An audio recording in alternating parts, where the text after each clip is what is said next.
President Trump appeared on national television today and made an announcement that will raise a lot of questions. We will try our best tonight to answer them for you. The president said pregnant women should not take acetaminophen, the active ingredient in Tylenol. That is because, the president claimed, use of Tylenol in pregnancy is linked to a rise in autism in children.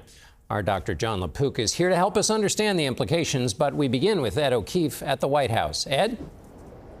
Good evening. The president's been under enormous pressure from his health secretary, Robert F. Kennedy Jr., and the movement the secretary leads to figure out the increase in autism cases across the country in recent years. And the president said what they announced today is just the start. President Trump today tried reversing decades of medical advice given to pregnant women. Don't take Tylenol. There's no downside.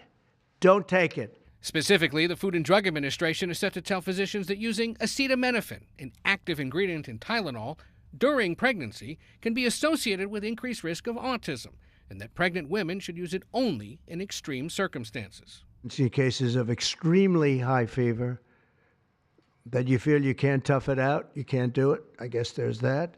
It's a small number of cases, I think. Health and Human Services Secretary Robert F. Kennedy Jr. has spent years pushing unproven theories about what causes autism. And we will be uncompromising and relentless in our search for answers. We will perform the studies that should have been performed 25 years ago. Whatever the answer is, we will tell you what we find. Just last month, Trump's own FDA said it has not found clear evidence that appropriate use of acetaminophen during pregnancy causes birth or development issues. The parent company of Tylenol said it's the safest pain reliever option for pregnant women. That's because ibuprofen and aspirin are already discouraged for pregnant women due to risks of miscarriage or birth defects. What do you say to those that say what you're doing today potentially just introduces more confusion into the debate? I think women for many years, in fact for decades, Ed, have been confused by the rapid increase in autism in this country. In the childhood epidemic, that is chronic epidemic, disease epidemic that is plaguing America's youth. Women are confused about that and they want answers to that. Today's announcement is part of a years-long push by Kennedy to remake the nation's public health system. Democrats have called on him to resign. Every single day there's been an action that endangers the health and wellness of American families. While the latest CBS News polling shows a majority disapprove of the job he's doing. And there is strong criticism of the announcement from the medical community. The head of the American College of Obstetricians and Gynecologists called it highly unsettling. The top officials, quote, are willing to make an announcement that will affect the health and well-being of millions of people without the backing of reliable data. All right, Ed O'Keefe at the White House, thank you. Joining us now is CBS News chief medical correspondent Dr. Jon LaPook.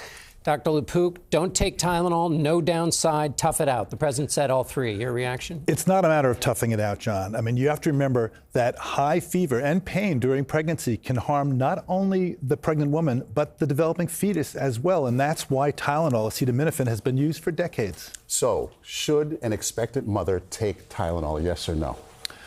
Well, it's tricky, right? Because there's really no good alternative. You cannot prescribe aspirin, ibuprofen, because those have really potentially very serious side effects. And that's why the recommendations that you heard today, and also from organizations, is use the smallest possible dose for the smallest amount of days possible. Is there a scientific basis for the link the president claimed between taking Tylenol and autism? It's complicated because the literature is conflicted. You know, there are some studies that show there's potential link of Tylenol use during pregnancy to autism. Others say there isn't. That includes a very large study over 25 years of 2.5 million children in Sweden. And I would have loved to have seen, as in the past, we say, show your work, the data, the thinking behind all this. I would love to see it written down. I will say that I was very happy to see that there's going to be a lot of money, time, and effort that's put into the whole field of autism. We certainly need it. Okay. Dr. LaPook, thanks so much.